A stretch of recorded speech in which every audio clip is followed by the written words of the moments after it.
Hi hello সবাই কেমন আছো? আমিও মোটামুটি রয়েছি। খুব ভালো বলবো না, আবার খুব খারাপও বলবো না। তো এই ভিডিওটা ক্যাপচার করেছিলাম ভ্যালেন্টাইন ডের দিন। তো ভিডিওটা যখন শ্যুট করছিলাম তখন আমি কিছু কথা বলছিলাম তোমাদের জন্যই, কিন্তু ভয়েসটা এত খারাপ আসছিল, তাই ওই ভয়েসটা আমি দিতে পারলাম না।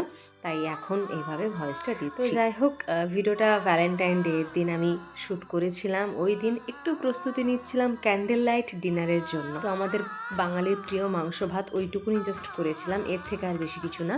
তো এইটাকে এখন ফুল দিয়ে একটু ডেকোরেশন করে নিচ্ছি। প্রিয় মানুষকে সারপ্রাইজ দিতে কারই না ভালো লাগে বলো, তাই একটা ছোট্ট করে আয়োজন করে নিচ্ছি। এই যে দেখে নাও, একদম রেডি করে ফেলেছি আমাদের ক্যান্ডেল লাইট ডিনার। তো যাই হোক, এইবার আমাদের আনরোম্যান্টিক বরদেরকে ডাকার পালা। বরদেরকে বললাম এই কারণেই, কারণ আমি আর দিদিভাই দুজনে মিলে এই প্ল্যানিংটা করেছিলাম। তো আমি আমার বরকে তো সারপ্রাইজ অবশ্যই করব, আর দিদিভাই তার দিদিভাইয়ের বরের জন্য মানে দাদার জন্য প্ল্যানিংটা করেছিল। তো যাই হোক, এবার ওদেরকে ডাকার পালা। দেখা যাক ওদের রিয়াকশান কী। জানি কোনো রিয়াকশান আসবে না, তবুও বললাম। তো সবশেষে ওদের দুই ভাইকে ডেকে নিয়েছে, ওরা চলেও এসেছে, সাথে সাথে আমাদের মেয়ে দুটোও এসে গেছে।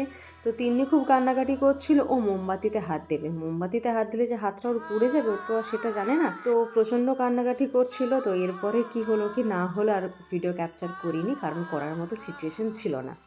আজকের দিনের স্পেশাল প্রাইজ দিয়ে দাও, বাবাকে দিয়ে দাও, বাবাকে দিয়ে দাও, বাবাকে দিয়ে দাও। ঠিক আছে। ভ্যালেন্টাইন ডে মানে তো স্পেশাল গিফট থাকবে। আমি ওকে দিতে গেলাম, আমার মেয়েও আমাকে দিতেই দিল না। তো যাই হোক, এরপর রুমে এসে ভালোভাবে দিলাম। Happy Valentine's day.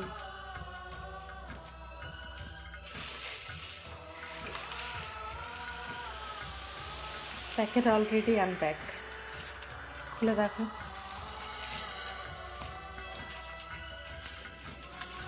জলদি স্প্রে করে দিই।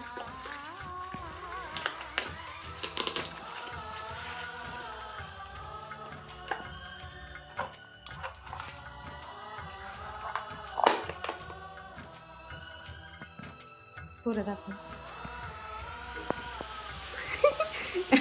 এটা আমি দিয়ে দেবো। শ্যুট করেছে। তো এই ছিল আমাদের ভ্যালেন্টাইন সেলিব্রেশন। তো ভিডিওটা কেমন লাগলো অবশ্যই জানিও।